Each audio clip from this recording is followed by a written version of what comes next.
Baik, bismillahirrahmanirrahim. Assalamualaikum warahmatullahi wabarakatuh. Kaum muslim pendengar setia Radio Dais dan para pemirsa dimanapun Anda berada, Alhamdulillahirrahmanirrahim. Wabihi nasta'inu ala umur dunia waddin. Sayyidina wa maulana Muhammad bin Abdillah. La hawla wa la quwwata illa billah, amma ba'd. Alhamdulillah pada sore hari ini kaum muslim berjumpa kembali di ruang dengar Anda dan juga para pemirsa dimanapun Anda berada dalam acara kajian sore tentunya di edisi 11 November 2024 kaum muslim. Dan alhamdulillah pada sore hari ini narasumber kita, guru kita telah hadir bersama kita, beliau Bapak Profesor Dr. K. Haji Abdul Hadi MA. Dan pada kali ini kita akan membahas tentang kajian ya dengan tema hukum berdiam ya di rumah bagi wanita yang sedang dalam masa iddah. Bagi muslim dimanapun berada, untuk itu kita sapa terlebih dahulu narasumber kita. Assalamualaikum Prof. Gimana kabarnya? Waalaikumsalam warahmatullahi wabarakatuh. Gimana kabarnya Prof? Ya alhamdulillah ya sehat. Alhamdulillah ya Prof. Semoga kita semuanya yang sedang sakit juga segera diangkat penyakitnya dan segera beraktivitas sedia kalanya. Amin amin ya rabbal alamin. Baik Prof, pada sore hari ini temanya cukup menarik ya tentang wanita yang sedang dalam masa iddah ya. Untuk itu nanti mohon penjelasannya juga ilmunya di kajian kitab fikih Kifayatul Ahyar kaum muslim. Dan juga nanti ingin bertanya kaum muslim di 0821 336 70.000 atau yang ingin telepon seperti biasa di 0246746352. Baik, dulu kita buka ya dengan kajian dengan bacaan bersama-sama. Bismillahirrahmanirrahim. Dan langsung saja kita simak bersama kajian sore pada sore hari ini dengan tema hukum berdiam di rumah bagi wanita yang sedang dalam masa iddah. Untuk itu yuk kita simak bersama. Monggo Prof. Assalamualaikum warahmatullahi wabarakatuh. Waalaikumsalam warahmatullahi wabarakatuh. Bismillahirrahmanirrahim. Alhamdulillahirabbil alamin. Wassalatu wassalamu ala sayyidil anbiya'i wal mursalin sayyidina wa maulana Muhammadin wa ala alihi wa ashabihi ajmain. Amma ba'd. Para kaum muslimin yang terhormat, rahimakumullah. Alhamdulillah kita dapat berjumpa di kali ini. Kita menyambung pengajian yang lalu, di mana orang yang beriddah itu tidak boleh juga menggunakan make up, kemudian dilarang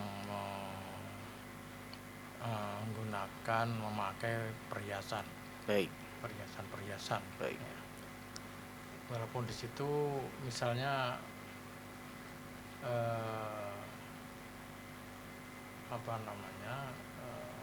ulamanya ada yang sedikit berbeda. Okay.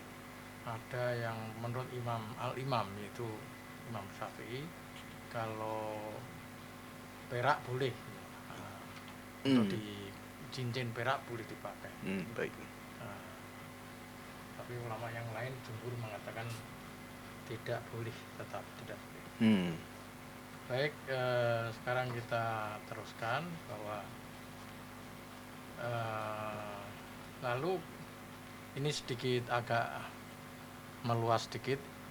Kata-kata sebelumnya itu kata-kata yang berkaitan dengan cabang far'un yajuzul ihdadu ala ghairi zauji salasata ayyamin fama duna lil hadithi sahih al mutaqaddim waqad syarah bidzalikal Ghazali wal mutawalli wallahu alam. Bahwa ihdad bila sungkawa ya pada selain suaminya itu 3 hari saja. Jadi karena kadang-kadang kita itu lebih dari 3 hari itu malah mengganggu. Mengganggu orang yang sebetulnya sudah mulai agak ringan penderitaannya, karena ditinggal malah kedatangan yang di atas 3 hari itu dia teringat lagi gitu. Susah lagi. Baik, kita lanjutkan. Wa alal mutaffa anha zaujuha wal mabtutati salah mulazamatul baiti illa lihajah. Di dalam matan dikatakan wajib bagi wanita yang ditinggal mati oleh suaminya dan wanita yang ditalak bain untuk berdiam di rumah. Di rumah dalam arti pengertiannya mungkin rumah suami juga ya. Kecuali karena ada butuh. Lah itu illa li hajatin, kecuali ada butuh ini menjadi jalan keluar. Yajibu 'alal mu'taddati mulazamatu maskanil iddah. Baik. Wajib bagi wanita yang beriddah tetap berada di rumah tatkala iddah. Fala yajuzu laha an takhruja minhu. Maka tidak boleh dia keluar dari rumah itu. Wala ikhraju illa li udhrin.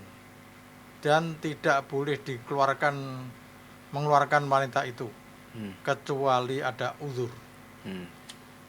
Nasso alaihil Qur'anul azimu, telah ditulis ya, digariskan dalam Al-Qur'anul Azim. Qala Allah Ta'ala, a'udzubillahi minasyaitonir rajim. La tukhrijuhunna min buyutihinna wala yakhrujan.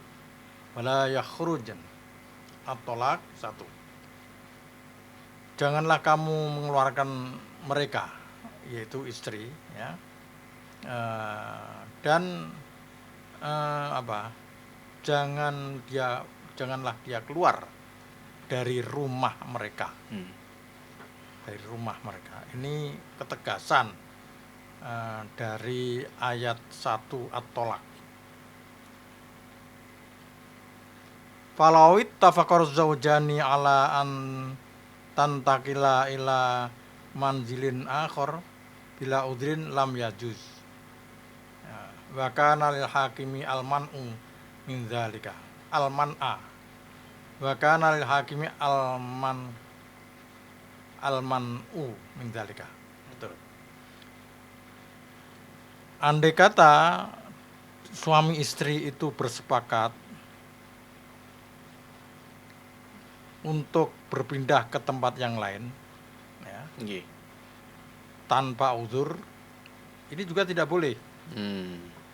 Jadi misalnya sebelum meninggal atau sebelum terjadi talak bain bainul kubro ya, itu mereka sudah berjanji. Ya, pokoknya kalau saya mati, kamu harus keluar dari rumah ini. Ya, langsung. Atau kalau kamu saya talak 3 berarti langsung. Nah ini tidak boleh. Ya, karena melanggar ayat At-Tolak 1 tadi. Wa kana lil hakimi al-man'u min dzalika. Jadi hakim itu hendaklah mencegah itu, melarang. Jadi karena suami istri udah ada kesepakatan, maka kesepakatan itu tidak sah demi hukum. Jadi hakim itu melarang. Baik. Li'annal iddata haqqullahi ta'ala. Mengapa?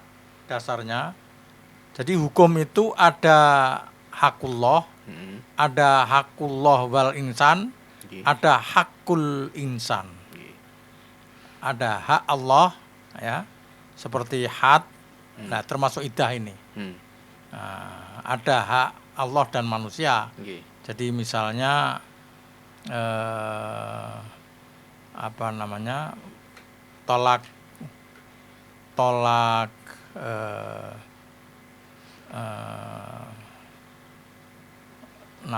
tolak yang diserahkan ke istri. Kalau kamu tidak mau dengan aku, kamu saya beri wewenang untuk mentalak diriku, malah wewenangnya kepada istri gitu. Nah itu berarti hak manusia ini. Tetapi menjadi hakullah apabila mereka itu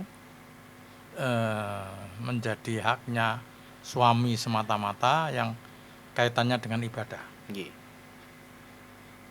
Waqad wajabat fi dzalikal manzil. Maka di dalam hal iddah, Karena iddah sebagai hakullah, maka tempat tinggal itu wajib bagi dirinya. Fakama la yajuzu ibtalu asl iddati, kadzalika la yajuzu ibtalu sifatiha. Maka seperti halnya tidak boleh membatalkan dasar iddah, merubah dasar iddah. Ya, maka demikian juga tidak boleh membatalkan sifat-sifat iddah itu sendiri.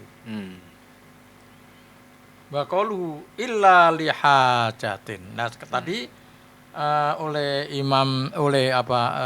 Kiai Matan, ya, kitab Matannya dikatakan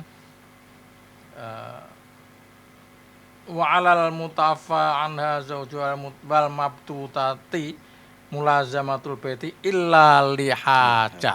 Ada kata-kata illa lihaja, kecuali ada kebutuhan. Nah, ini maksudnya bagaimana? Maka Imam Ad-Dimashqi mengatakan, yakni yajuzul khuruju, keluar boleh karena hajat tadi.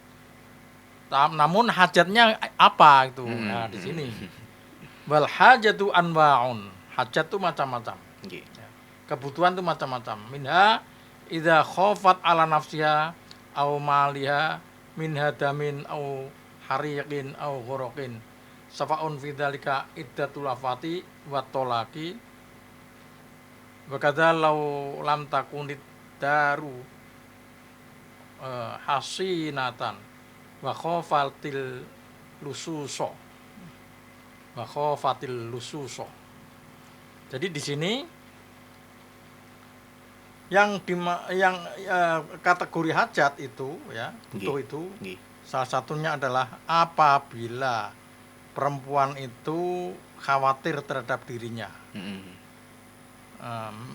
baik diri atas dirinya, ya, karena di situ tidak aman di rumah itu, dia sendirian dan banyak orang nggak benar di situ, atau terhadap hartanya, apa karena nanti hancur, atau kebakaran, atau tenggelam, kebanjiran, ya. Baik iddahnya itu karena iddah wafat, ditinggal suami, atau iddah tolak. Demikian juga apabila rumah itu tidak terjaga dan dia takut ada pencuri. Nah, itu dia boleh meninggalkan rumah itu untuk pergi ke rumah yang lain yang ditakutkan tadi. Au kanat baina fasqatin takhafu ala nafsiha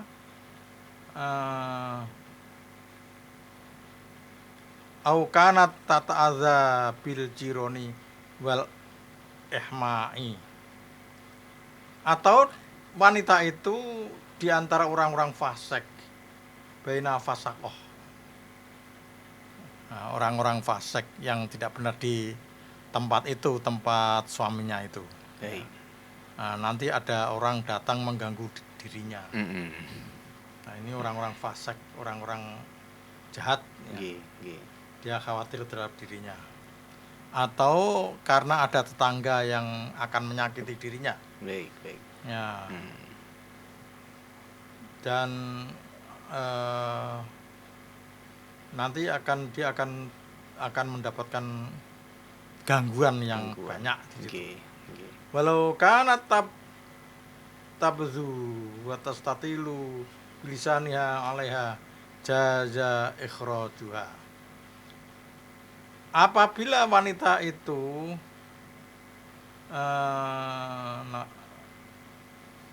lacut lidahnya atau mulutnya itu menyakitkan orang, diri situ, ya, menyakitkan orang dan memperpanjang, justru dia suka misalnya mengganggu orang, suka ngerasani, Nggih. mengadu domba Nggih. dan lain sebagainya di situ. Maka boleh dikeluarkan. Wa tataharrul qurba min maskanil iddati wa minha idza ihtajat ila syira'i ta'amin au qatnin au bai'in au bai'i ghazlin wa nabi fayungduru in kanat raj'iyatun faya zaujatun falaihil qiyamu bi kifayatiha bila khalwatin wala tukhraju illa biidnihi. Nah, di sini dijelaskan ya, kalau dia dekat dari rumahnya ya, tempat dia memenuhi kebutuhannya itu. Apabila dia butuh beli makan atau bahan-bahan industri ya, misalnya kapuk, kapas, atau dia mau menjual benang dan lain sebagainya. Nah, ini dilihat dulu perempuan itu dalam keadaan iddah apa. Kalau iddahnya itu iddah roj'i, maka dia itu masih seperti sebelum belum ditalak. Ya, maksudnya roj'iyah itu kan dia itu haknya suami untuk merujuk ya, tanpa akad nikah gitu, merujuk itu.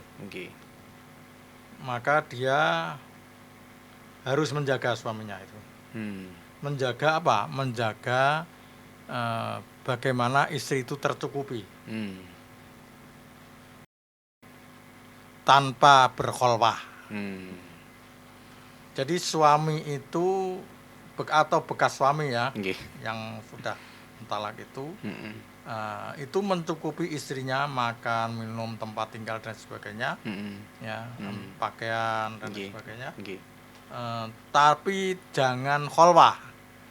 Kholwah itu sendirian di kamar bersama istrinya, ya, bersama bekas istrinya itu. Jadi itu maksudnya bila kholwah. Wala takhruju illa biidnihi, dan dia tidak boleh keluar ya, kecuali dengan izin bekas suaminya itu. Selama masih dalam keadaan apa? Roj'i. Iddah roj'i itu iddah dari talak 1, kemudian dia masih kemudian menjalankan iddah. Selama dalam keadaan iddah itulah namanya selama dalam keadaan iddah itu namanya iddah roj'i. Umpama sekarang dirujuk, lalu terjadi talak lagi, maka selama dalam keadaan iddah pada talak yang kedua itu juga roj'i. Nah, kemudian setelah rujuk kok kemudian talak yang ketiga, nah itu namanya sudah bain kubro. Bainunah kubro, bain besar.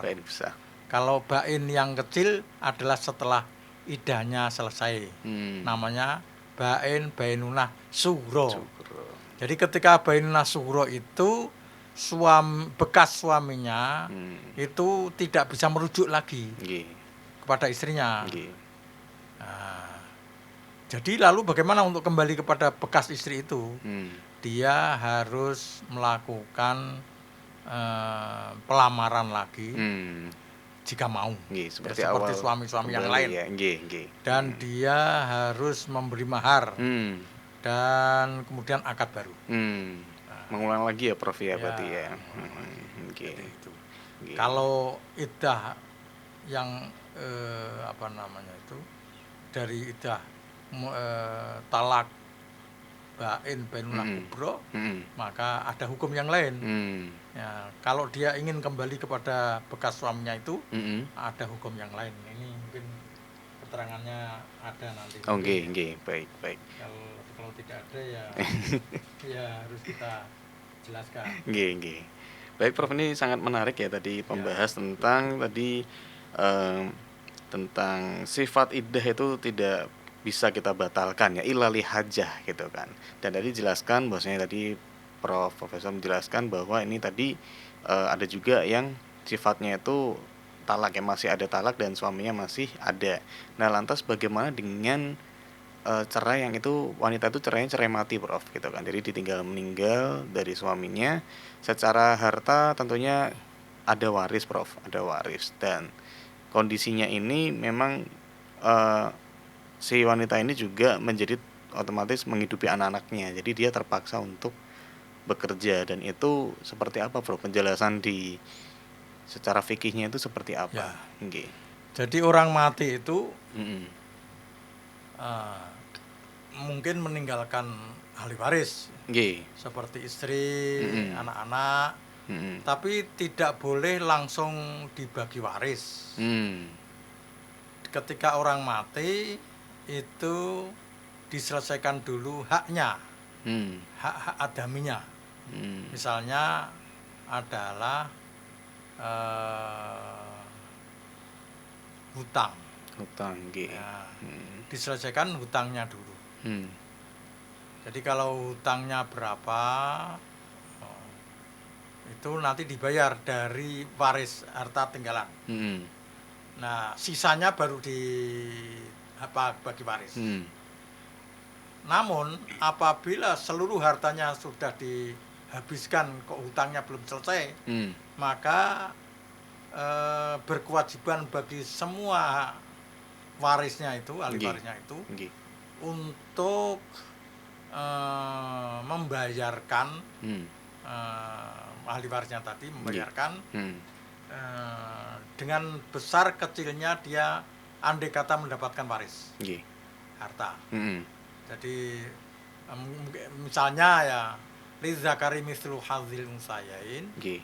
Jadi untuk membayar hutangnya itu laki-laki satu, perempuan 50%. 50%. Nggih. Itu misalnya. Mm. Ada ibu kalau punya anak 1/6, ya dia 1/6, terus begitu. Jadi membayar hutangnya almarhum itu sesuai dengan porsi dia ya kalau mendapatkan apa? Waris. Ya. Nggih. Jadi yang pertama itu. Mm. Yang kedua sisanya semuanya. Andai kata tidak punya hutang, ya, maka seluruh hartanya dibagi kepada ahli warisnya itu. Nggih. Ya, dapat ini.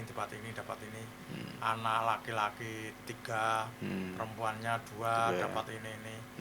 Dan seterusnya. Nah, gitu. Namun ada wasiat. Ya, wasiat wajibah, wasiat ya, bukan wasiat. Jadi andai kata beliau mengatakan, oh iki engko sing melu ya anak angkatnya ini dapat bagian gitu. Nah, dapat bagiannya berapa? Harus tidak boleh melebihi dari 1/3 peninggalannya. Gitu.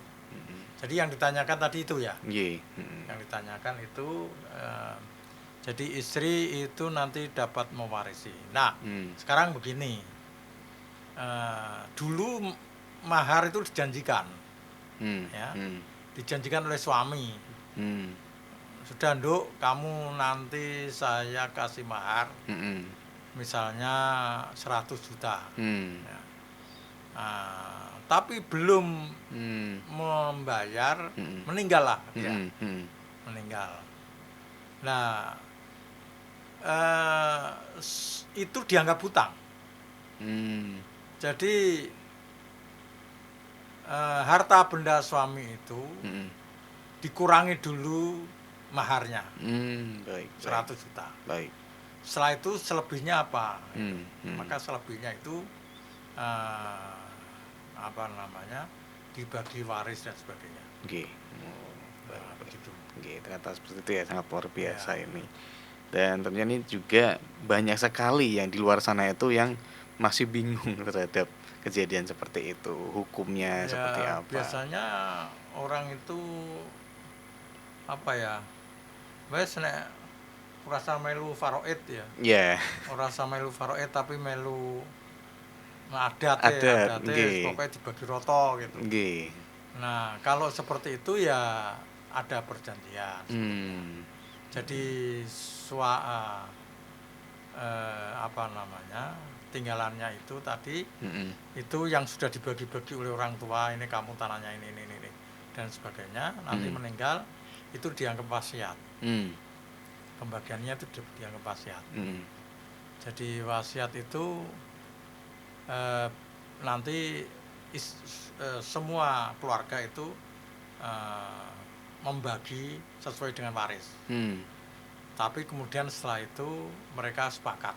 Mm. Ya sudah, ini dari bapak sekian, malah ada yang sebagian keluarganya kadang-kadang tidak mau ngambil dan sebagainya ya. Nah itu terserah, Nggih. terserah kesepakatan. Nggih. Nah, Jadi sepakatnya bagi Nggih. sesuai dengan yang dibagi orang tua ya, Nggih. ya sudah bagi aja. Nggih.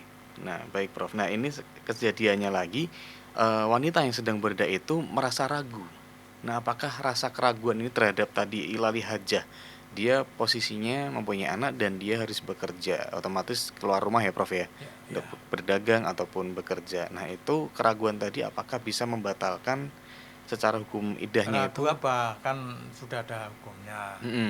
Jadi hukumnya kalau dia itu mestinya wajib di rumah, tapi karena dia menghidupi anak-anaknya, Nggih. anak-anaknya ini harus makan, ya, jadi keluar, keluar itu diizinkan itu. Diizinkan, Itu ya. termasuk hajat itu.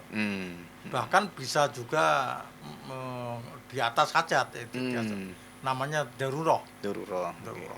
Kalau daruroh dia wajib keluar gitu. Tidak hanya boleh, tapi wajib keluar.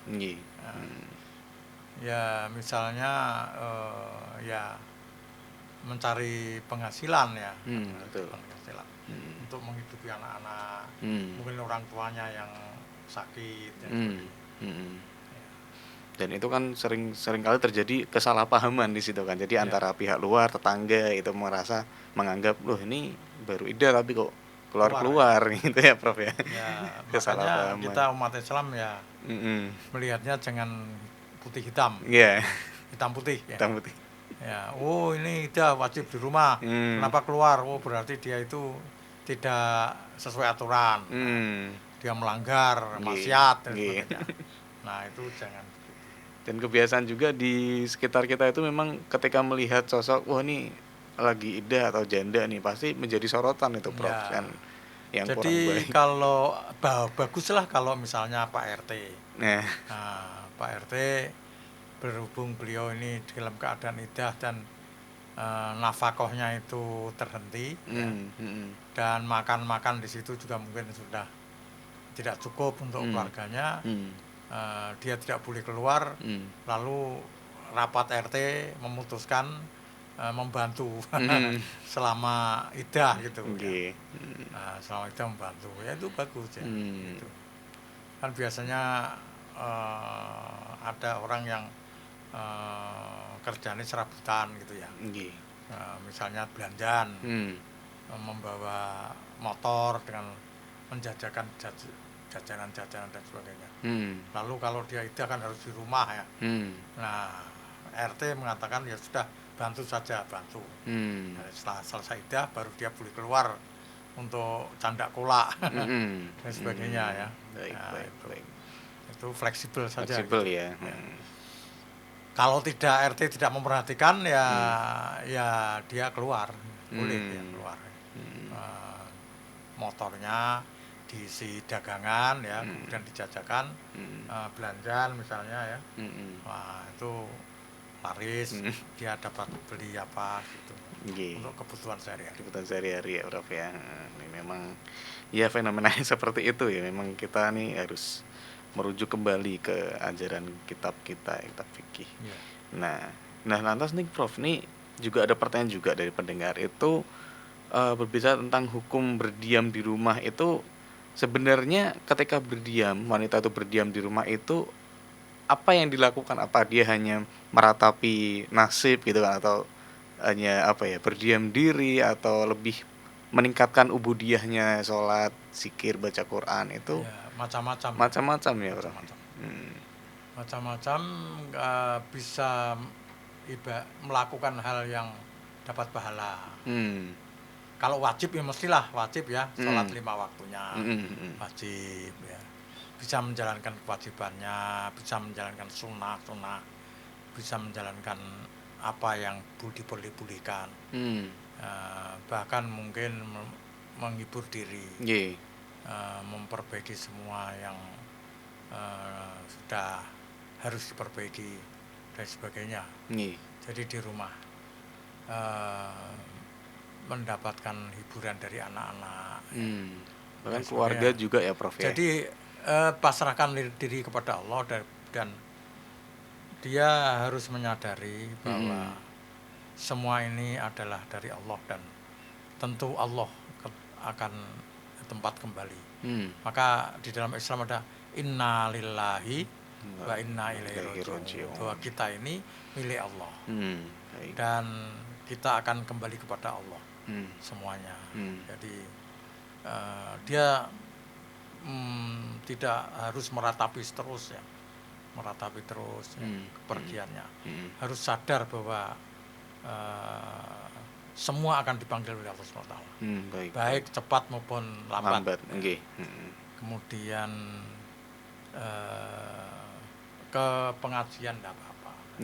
Pengajian nggak apa-apa ya Prof ya? Pengajian tidak apa-apa. Apabila pengajian itu bisa menjadikan ketenangan, tidak menjadi lebih susah. Kecuali kalau lebih susah ya sebaiknya di rumah aja dulu lah, di rumah ya. Jangan kemana-mana ya. Ya. Dan tidak memakai perhiasan, tidak memakai gitu. Ya. Nah ini kalau seperti ini Prof, di rumah kan biasanya memang di tradisi di kita itu kan di Islam ada namanya tahlil ya. Tahlil dan otomatis tamu itu kan juga banyak. Nah itu baiknya sebagai wanita tadi yang sedang dalam masa iddah tetap menerima tamu atau dia tidak menunjukkan diri gitu, karena memang sebetulnya tahlil itu jadi jangan sampai mengurangi harta yang diwariskan kepada anak yatim dan sebagainya. Jadi ini juga tahlil itu tahlilan dengan menyuguh orang-orang sebaiknya dibantu oleh sama umat Islam. Jangan oleh yang bersangkutan. Paribasanya itu sudah jatuh tertimpa tangga.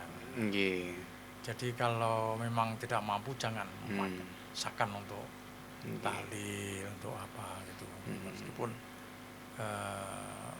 itu sebagai sedekah untuk si mayit ya. Nah, kalau mampu dan sebagainya itu memang sedekah.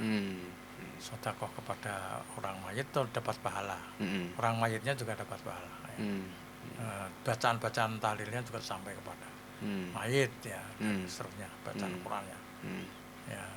Nah, sekali lagi bahwa itu apabila tidak membebani dia dan apalagi dibantu orang banyak ya. Nah, itu baik, ada namanya bacaan-bacaan at-taqwa dan sebagainya. Ya.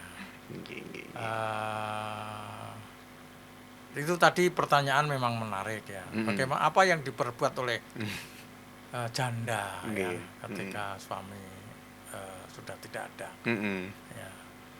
Ya, menurut saya ya meningkatkan takwa kepada Allah SWT. Ya.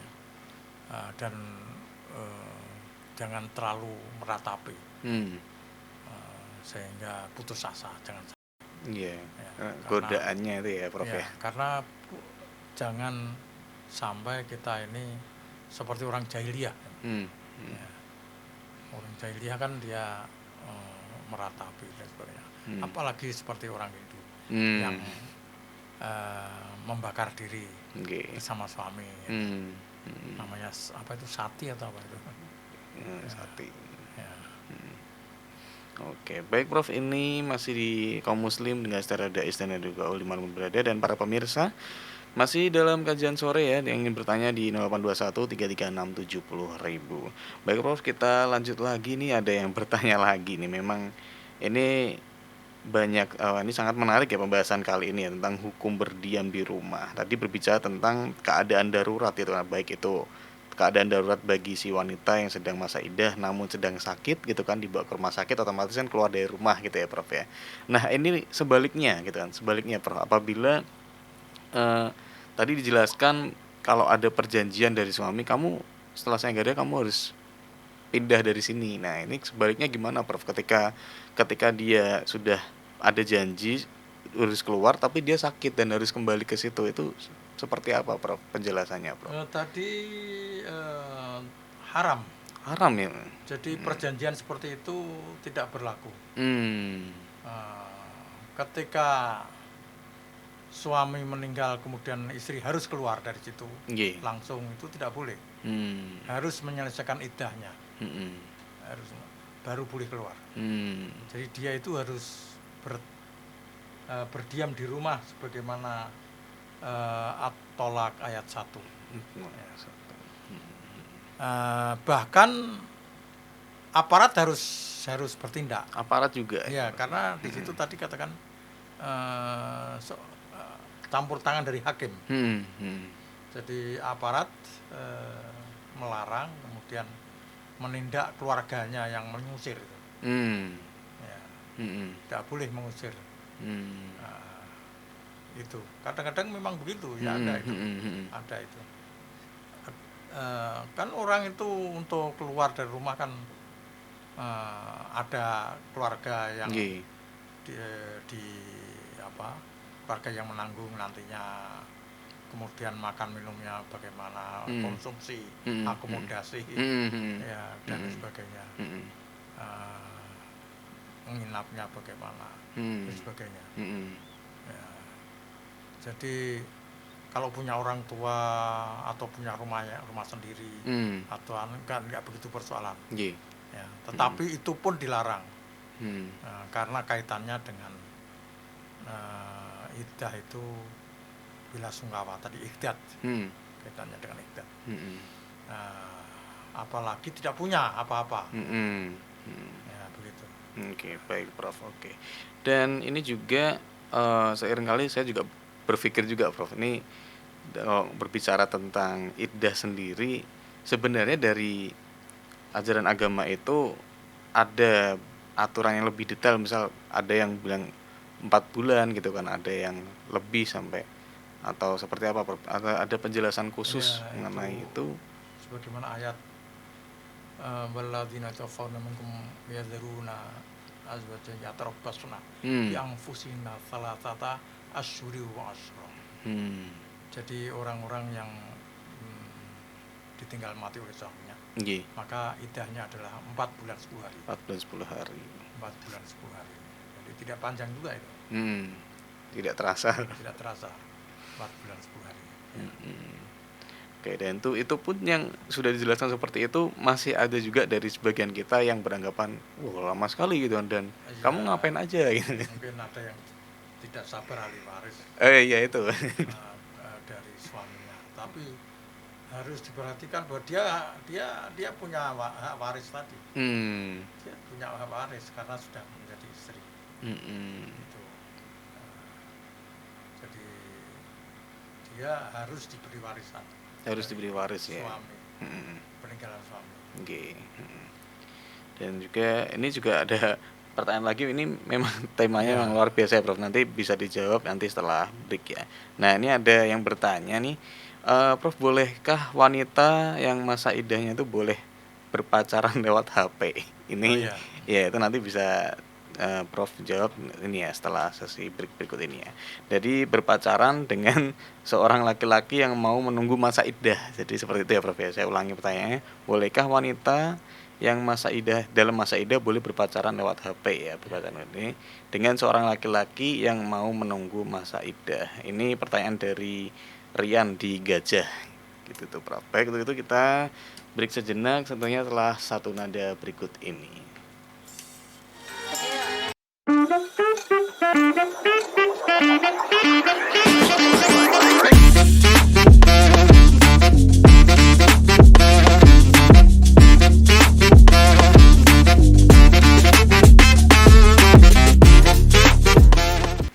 Baik, masih di 107,9 FM Radio Dais, Radio Dakwah Islam terdepan dalam dakwah dan nada. Masih di 0821 336 70.000 kaum muslim atau di nomor teleponnya kami di 0246746352. Baik Prof, tadi melanjutkan pertanyaan tadi ya Prof dari pendengar dari Rian di Gajah tadi ya. Izin mengulangi pertanyaannya. Prof, bolehkah tadi wanita yang sedang masa idah ini boleh berpacaran lewat HP dengan seorang laki-laki yang mau menunggu masa idahnya tadi? Itu seperti apa, Prof? Baik, dengan perkembangan teknologi sekarang ini ya, Nggih. ada macam-macam, ada HP ini ya, dan internet ya, Nggih. video call dan Nggih. sebagainya ya, Nggih. semua serba memungkinkan. Jadi artinya kalau kita tidak mengikuti aturan, Nggih. bisa tidak ada artinya itu. Nggih. Melakukan ihdat, idah dan sebagainya. Ya, karena sama saja dengan tidak gitu. Nggih. Bohong-bohongan gitu. Nggih. Jadi oleh karena itu kita harus bisa membatasi diri. Maka namanya ihdat tadi. Nah, sekarang pertanyaan dengan kaitannya dengan pertanyaan itu, idahnya idah apa? Pertanyaannya itu saja dulu. Jangan tidak semua idah. Kalau idahnya idah roj'i, sama sekali haram, tidak boleh. Nah, harus ditutup untuk berkomunikasi dengan luar ya, apalagi berkaitan dengan laki-laki dan perempuan lain ya, yang menuju ke arah perkawinan, tidak boleh gitu. Haram ya. Haram ya Prof ya. Haram. Ya. Oke. Nah ini Prof, nah tadi kan terus nanti dulu. Nggih. Iya perlu dijelaskan. Baik. Nah, kemudian idah kecuali idahnya sudah keluar ya, tidak masalah. Jadi sudah berarti talaknya udah talak bain, sugro tadi ya. Sugro. Nah, kemudian kalau idahnya idah sudah idah 3, talak 3. Talak 3 itu albatah namanya talak. Itu sama dengan idah yang mati. Nah, idah mati ini dia bisa berhubungan dengan orang luar ya, dalam keadaan idah itu, tapi jangan pacaran. Jadi jangan pacaran. Artinya jangan langsung mengatakan kamu nanti saya lamar gitu, jangan sampai. Tetapi yang dihalalkan adalah secara ta'ridi. Ada kan yang terang-terangan, ada bahasa yang bukan ta'ridi apa, ada sorih, ada kinayah. Sorih itu yang jelas. Ya. Ada kinayah yang singgungan saja. Ya. Jadi yang sorry misalnya, kamu nanti kalau sudah idah nanti kita bersama-sama, kita kawin. Nah, ini sorry, tidak bisa. Jadi yang tidak sorry ya kinayah itu, misalnya aku ini sudah lulus ya, kuliahku sudah lulus ya, aku sudah dapat kerja misalnya. Nah, karena Rasulullah dulu seperti itu. Jadi Rasulullah hal alim di anni Rasulullah sallallahu alaihi wasallam wa khiyaratuhu. Ya. Apakah kamu tidak tahu bahwa diri aku adalah Rasulullah? Ya Rasulullah, ini atatu, aku kan sedang idah Rasulullah gitu. Bagaimana Anda berkata seperti itu? Innama ana aqulu anni Rasulullah. Aku hanya berkata bahwa aku Rasulullah. Bener nggak gitu? Ya gitu. Jadi itu misalnya tadi kinayah itu diucapkan secara misalnya saya bela sungkawa misalnya bela sungkawa atas meninggalnya suami. Nah, kemudian tadi dia ceritakan aku sudah bekerja, sudah lulus ya. Itu kinayah yang paling bagus itu. Nah, gitu. Sesuai dengan Hadis Rasulullah SAW. Rasulullah tadi ya, Masya Allah. Nggih. Baik Prof, tadi juga nih, nah bagaimana nih Prof, kalau wanita tersebut itu yang masa iddahnya tidak tahu tentang hukum iddah itu sendiri. Nah, sehingga dia ketika ditinggal suami setelah 7 hari, dia keluar karena kepentingan belanja untuk acara tahlilan 7 hari dari Nur Halimah, dari Ibu Nur Halimah. Ini ceritanya tidak tahu nih Prof, tentang hukum iddah kan. Ya, namanya hukum itu seperti tahu semua. Iya. Jadi kalau tidak tahu tanya ya. Nggih, gitu. nggih. Heeh. Apa namanya? Was'alu ahla dzikri in kuntum la La ta'lamun. ta'lamun, nggih. Kalau tanyalah ulama kalau kamu Nggih. tidak tahu. Baik, Itu baik. yang terpenting di situ. Nah, Nggih, sekarang dia belanja-belanja dan sebagainya itu kan tidak karena uzur itu. Tidak uzur ya. Nggih. Karena 7 hari dan sebagainya bukan wajib itu. Nggih, nggih. Bukan wajib. Tidak diwajibkan ya. Heeh. Bahkan ada kelompok yang mengatakan itu bid'ah dan sebagainya.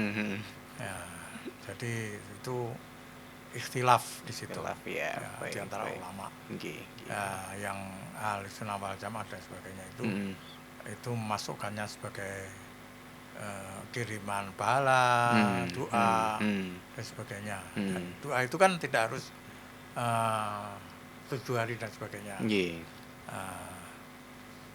Jadi 7 hari dan sebagainya itu lebih cenderung kepada keterikatan sosial, ya. Keterikatan kebiasaan Nggih. orang Indonesia.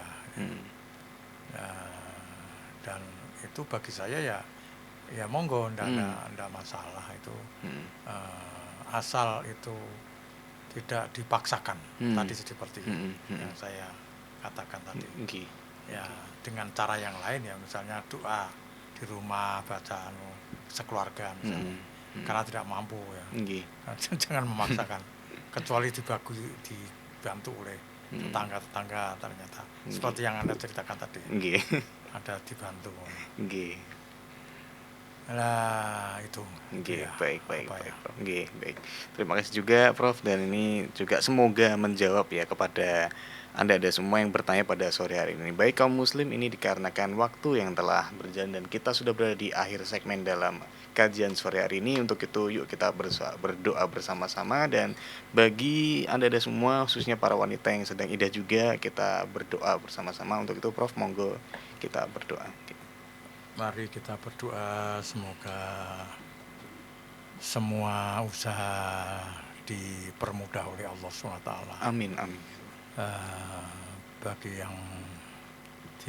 yang di rumah sakit segera dapat sembuh. Amin. Ya. Bagi putra putrinya yang punya putra putri mau kuliah, mau ujian, mau dan seterusnya, supaya segera dipermudahkan oleh Allah SWT. Amin. Lulus dengan baik dan seterusnya. Menjadi anak-anak yang soleh-soleh. Amin. Al-Fatihah. Iya,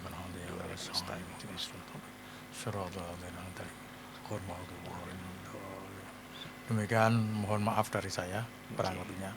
Wallahu muwaffiq ila aqwamit thoriq. Wassalamualaikum warahmatullahi wabarakatuh. Waalaikumsalam warahmatullahi wabarakatuh. Baik kaum muslim dan pendengar setia Dais dan para pemirsa dimanapun Anda berada, alhamdulillah kajian sore kitab Kifayatul Ahyar pada edisi kali ini telah selesai. Untuk itu telah selesai. Semoga kajian ini dapat memberikan berkah manfaat untuk kita semuanya dan tentunya diridhoi oleh Allah Subhanahu wa taala. Akhirul kalam wa muwaffiq ila aqwamit thoriq. Wassalamualaikum warahmatullahi wabarakatuh.